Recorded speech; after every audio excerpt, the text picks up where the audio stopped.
Hi, I'm Wendy from Shiny Happy World, and in this video I'm going to show you how to make this cute frog applique pattern with a little fly that you can add to it if you like. Okay, this is the video showing how to assemble the frog block if you are not using a light box.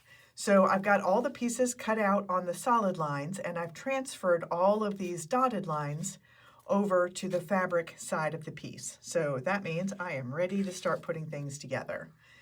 So I'm going to start with the shoulder piece. I am making this one what I call snapshot style. So I want it to look like I have snapped a photo of a frog and just zoomed in on the face. So he has a body, it's just out of the frame.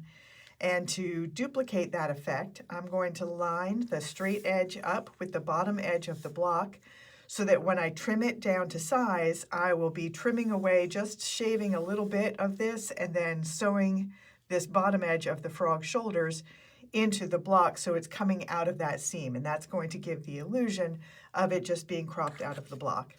Now, if you want to make your frog what I call emoji style, where it's just a floating head in the middle of the block, you can totally do that. Just leave off the shoulder piece. Super, super easy.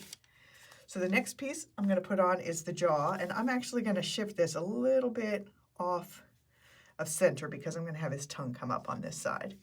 So now I'm going to take this bottom of his mouthpiece and I am going to lay it down so that it covers that line that I transferred. And once I have that line covered, I know I've got good overlap.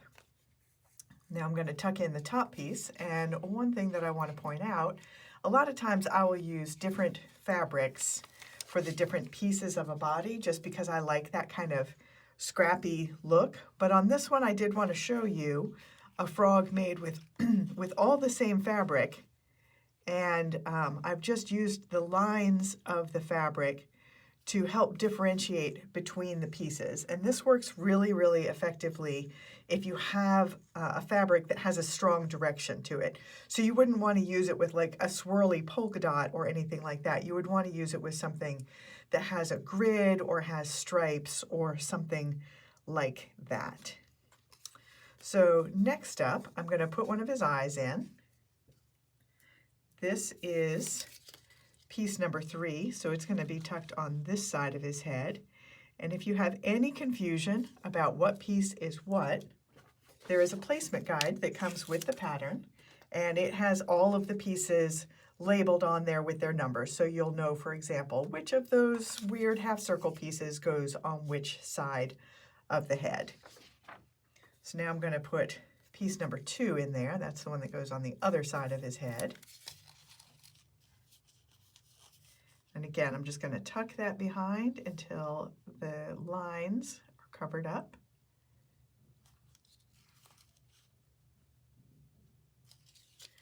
And now I've got a couple of whites of his eyes, big white googly eyeballs. And now I may shift those around a little bit once I get the tongue and the fly in place, because I do want to make it look like he is looking at the fly. But for now, I'll just stick them on there like this. You could make this and leave off these pieces that go behind the whites of the eyes. It would also work really well for that. I just really like having that additional piece in there, but especially if you have a background that maybe is a darker color and you want the white of the eyes to really stand out against it, you might leave those off and it would be just fine. So I'm going to tuck his tongue in here.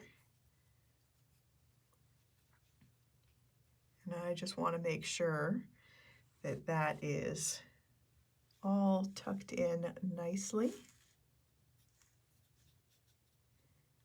No chalk lines visible. Now I'm going to go ahead, you know what, I'm going to put the fly in there first. When you put the fly in place, since this one doesn't have any placement guide for the fly because it's not attached to the frog, there's a little guesswork involved. And you just want to make sure not to shift it so far over to the side that it makes your block, the applique, go bigger than 10 inches, because remember, that's the finished size of the block. So after you sew all the seams together, it's going to be 10 inches. So I'm going to trim this down to 10.5 inches, and then I'm going to sew them together with a 1/4 inch seam allowance all the way around. So I want to make sure that the applique fits within a 10-inch space. So what you want to make sure is that the fly can go a little bit past the edge of the tongue, but not very much. And then, last thing, I'm going to put the pupils of the eyes in place, and I really want to make them look like he is looking right at that fly. He is laser focused on the fly.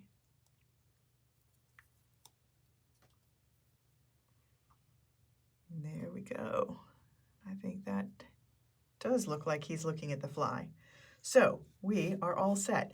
One thing I do want to point out before I take this away is that there is a video at Shiny Happy World that shows you how you can make pieces overlap into the neighboring block. And the example that I gave was actually this frog block. And I shifted the frog over and shifted his tongue a little bit so that the fly, and there were actually a few flies, were in the neighboring block with a horse. So it was like he was flicking his tongue over into the neighboring block. So that is definitely something that you can do, and there will be a link in the pattern to that tutorial showing you how to do it. Okay, so I am going to carefully lift this up, carry it over to my ironing board, fuse all the pieces in place, then I will do all of the outline stitching and bring it back here and show you the finished block, and also show you 2 other versions that I did in different colors. Okay, here is the finished frog. I made this one in colors for a pets bundle that I'm working on, so bright greens and a pink background, but I made a couple of other versions. So this is a version that I made for a pond quilt that I'm working on, where the background blocks are going to alternate between 2 different shades of green and blue for the background blocks.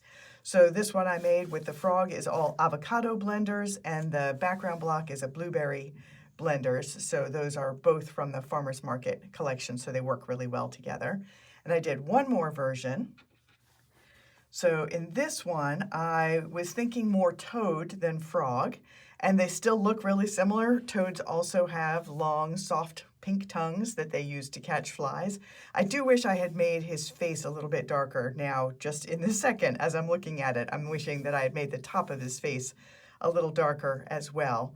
But that is the frog that I made to go in a Woodland Critters bundle.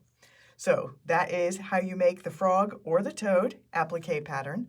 You can get it at shinyhappyworld.com. I'm Wendy, and I will see you next time.